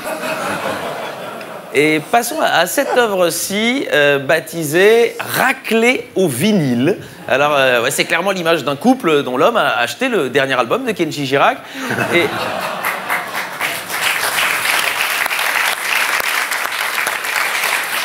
Super. Ouais, c'est super et c'est très drôle. Il y a toute une série qui s'appelle Peinture cannibale. Alors ici, voilà, c'est plutôt balance ton bœuf, du coup. Mais on peut voir sur les morceaux, il y a des étiquettes avec écrit Jennifer Lopez, Britney Spears. Et même si on zoome, eh bien, il y en a une où il y a écrit Nolwenn Leroy. Ah non. Ah, comme quoi, Laurent Baffy n'est pas le seul à la considérer comme un morceau de viande. Non, non, non, non. C'est cadeau, c'est cadeau. Il aime aussi pasticher d'autres artistes qui étaient là avant lui, notamment le pop art. Ici, il est fan de Liechtenstein, comme on le reconnaît ici. L'œuvre s'intitule vraiment Omar a pété. Même Bigard n'aurait pas osé celle-là. Et sa série la plus connue, qui devait représenter la Belgique lors de la Biennale de Venise en 2009, a été refusée pour son caractère sexuel. Il s'agit de 100 sexes d'artistes.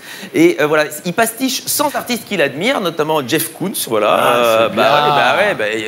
À croire Jacques Charlier, Jeff Koons ne savait pas enfiler une capote. Il y a Christo aussi, évidemment, connu pour emballer des œuvres. Hein. Ceci représente un petit peu ce que toutes les féministes voudraient faire à Harvey Weinstein.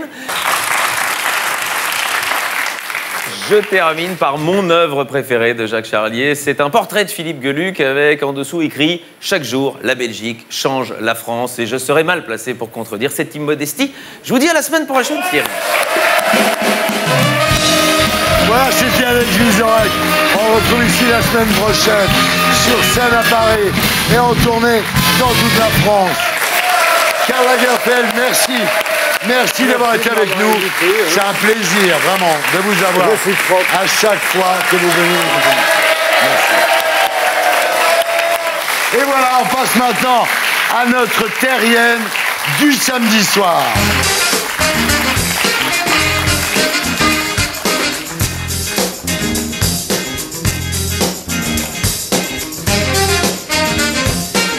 Samia Maktouf, bonsoir. Bonsoir. Alors, vous êtes née en Tunisie, vous êtes devenue avocate au barreau de Paris et de Tunis. La France vous a découverte lors du procès d'Abdelkader Merah, où vous défendiez Latifa Ibn Ziaten. Mais vous ne défendez pas que des victimes, puisque vous avez plaidé pour Ziad Takedine ou l'épouse de Ben Ali, Leïla. Alors, Samia, vous racontez votre extraordinaire parcours dans un livre intitulé « Je défendrai la vie autant que vous prêchez la mort ». C'est publié chez Michel Lafon. Et puis ce soir, dans « Salut les terriens ». Et en hommage à Tunis...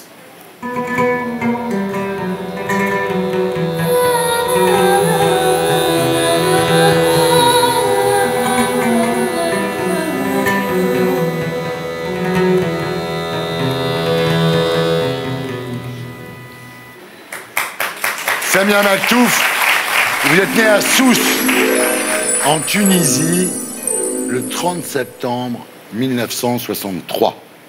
Votre père était économe dans un hôpital. Votre mère était femme au foyer. À l'époque, la ville de Sousse était assez cosmopolite. Il y avait une communauté juive, une communauté italienne, une communauté musulmane. Et tout le monde vivait en parfaite harmonie à l'époque. Tout à fait.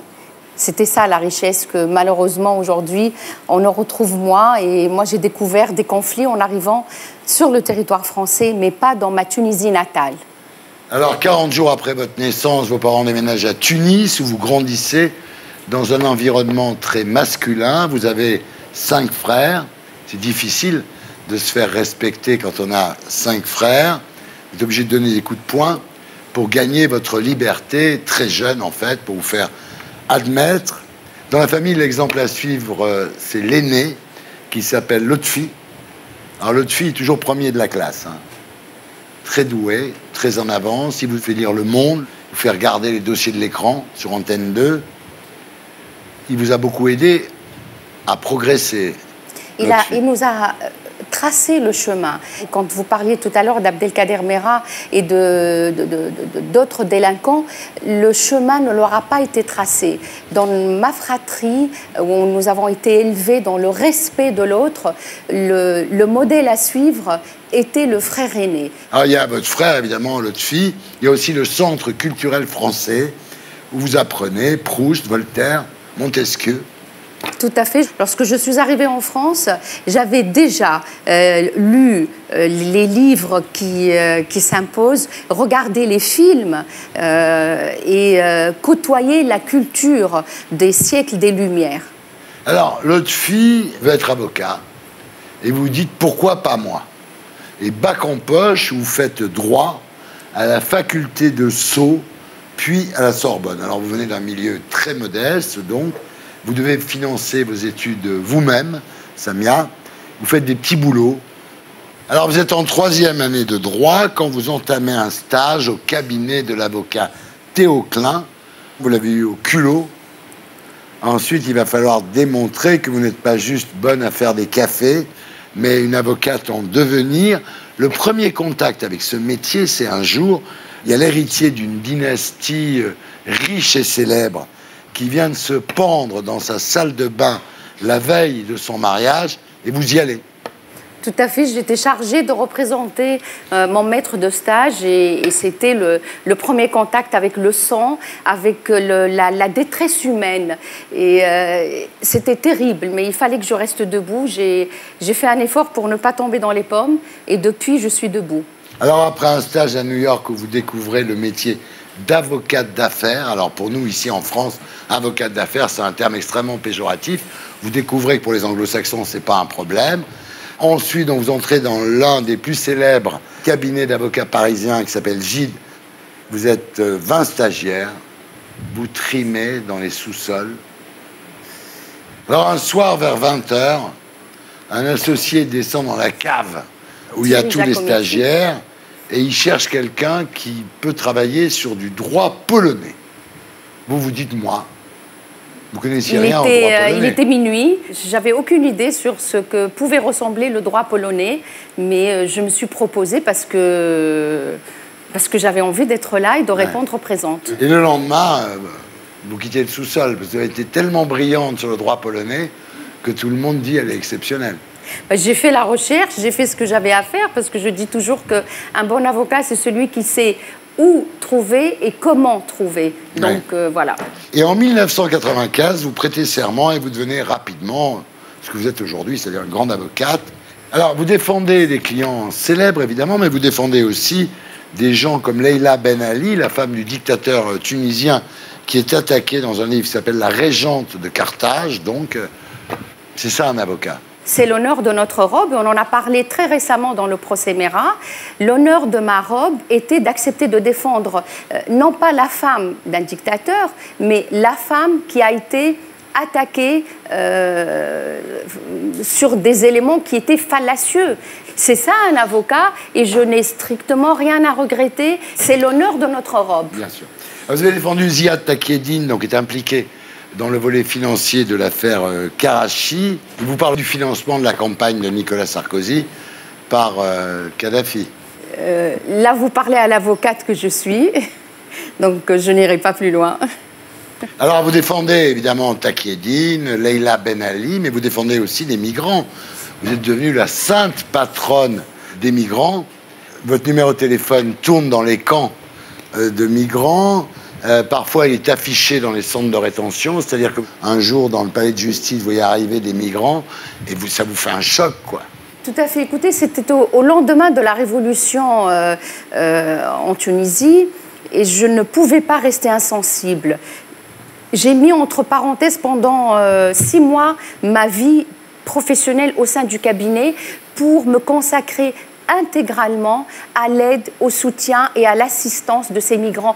Parce que, vous voyez, ces migrants, ça pouvait être un de mes frères, ça pouvait être un voisin, ça pouvait être n'importe qui. Il y en a même qui débarquent au cabinet sans rendez-vous.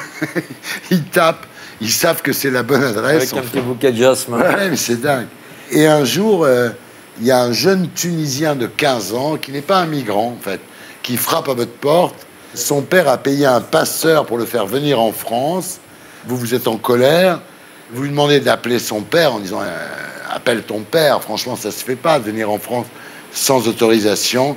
Et là vous découvrez, en écoutant son père, qu'il est victime d'une leucémie rare et que c'était sa dernière chance. En fait, pour lui, c'était la mort ou l'embarcation. Ouais. Et il a survécu et grâce à des associations françaises, France Terre d'Asile, il a pu être scolarisé, il a pu apprendre la langue française et il est aujourd'hui un homme respectueux de la République française.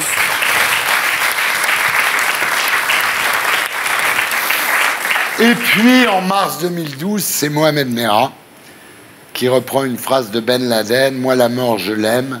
Comme vous aimez la vie », d'où le titre de votre livre, « Je défendrai la vie autant que vous prêchez la mort ».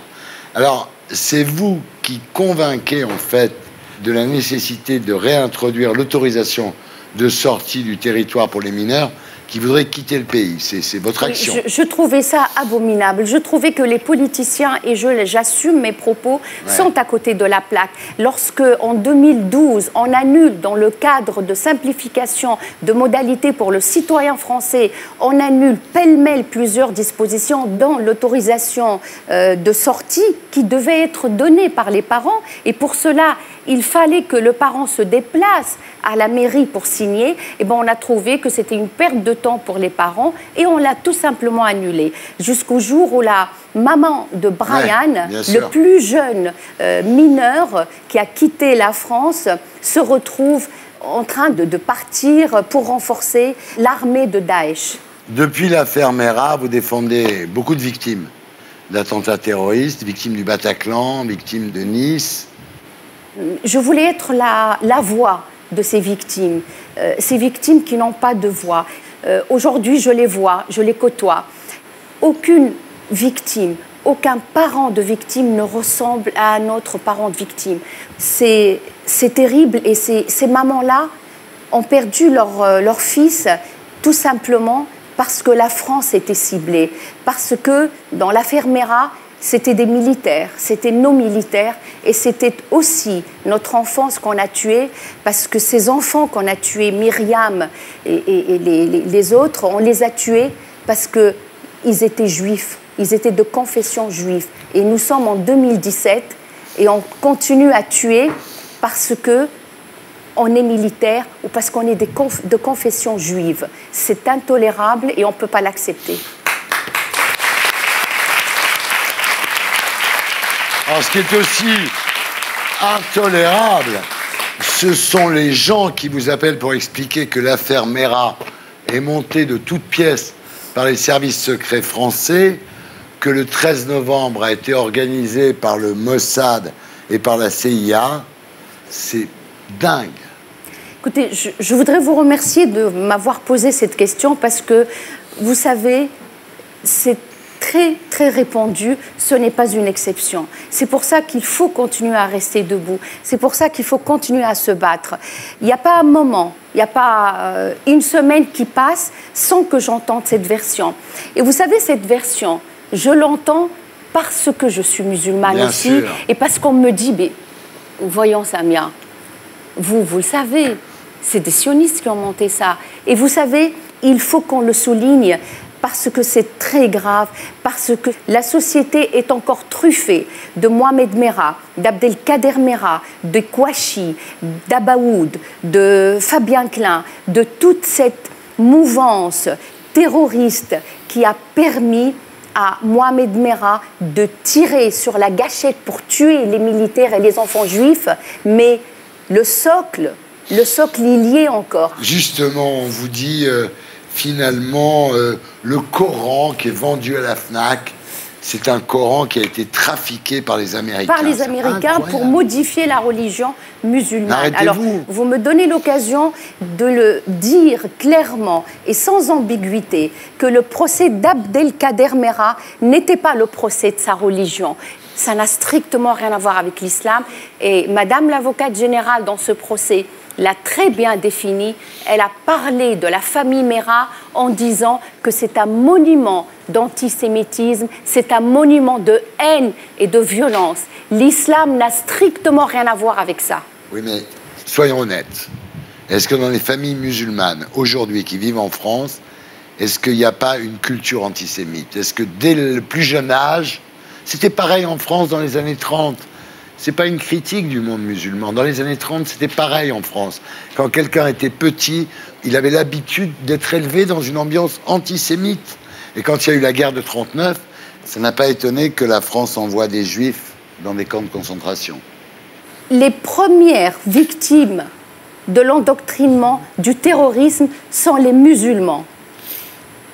Ce dont on parle aujourd'hui, c'est une minorité de musulmans qui veulent répandre ce cancer, qui veulent répandre cette haine, mais ils ne vont pas réussir. Ils ne le feront pas parce qu'on sera tous face à eux. Alors, dans l'affaire Merah, vous défendez la famille d'Imad Imziaten, donc, Et pendant le procès, le regard d'Abdelkader Merah vous fusille. Pour lui, une vraie musulmane ne peut pas plaider contre les siens. Je suis une apostat pour Abdelkader Merah, mais je ne me retrouve pas, je ne me reconnais pas dans cet islam. Ce n'est pas de l'islam dont il parle, c'est d'une secte, c'est une idéologie qui veut donner la mort. Ce que Abdelkader Merah a dans les yeux, c'est la mort, c'est la mort.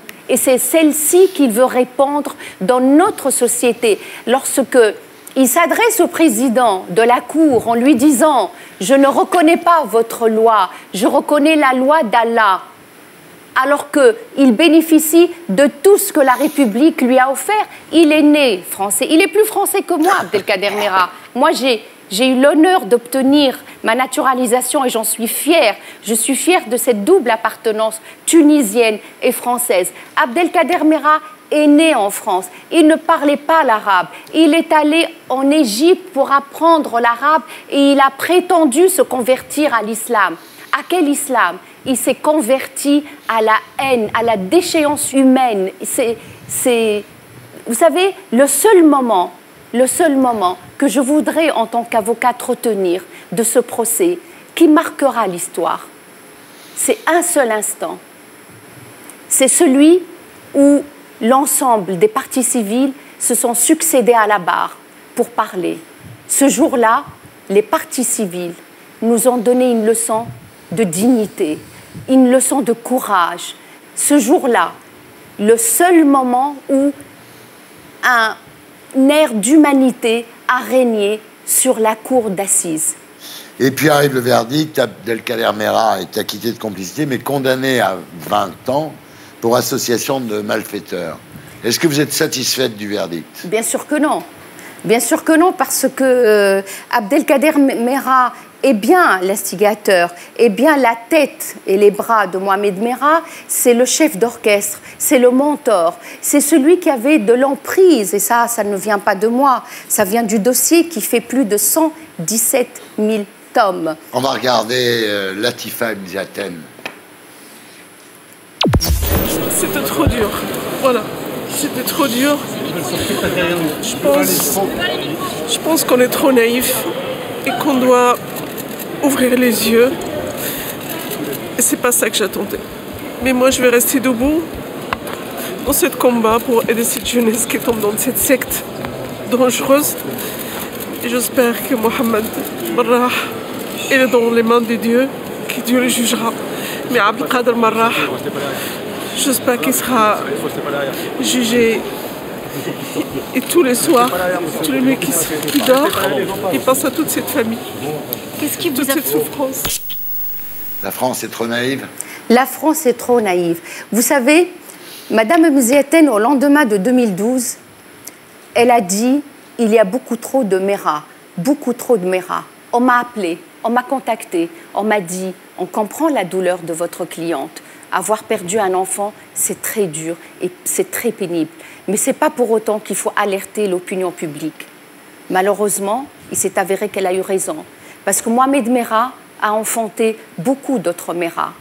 Aujourd'hui, lorsqu'on voit que Abdelkader Merah a écopé de 20 ans pour association de malfaiteurs terroristes et que ces mêmes éléments auraient pu servir pour retenir la complicité, parce que vous savez, soit le dossier est vide, et auquel cas il aurait fallu écouter Dupond-Moretti et acquitter Abdelkader Merah, soit le dossier contient les éléments nécessaires pour retenir la complicité.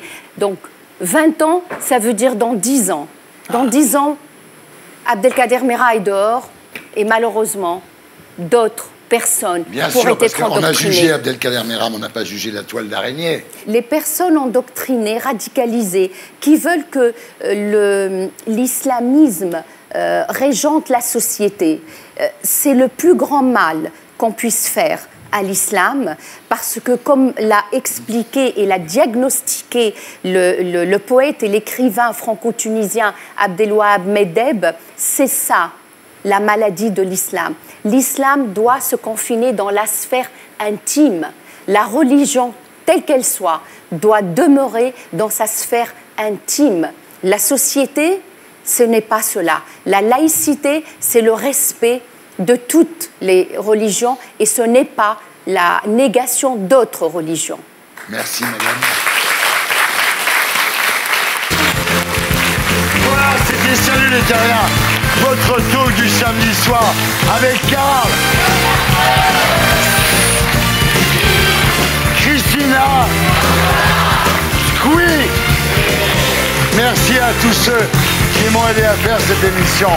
À demain.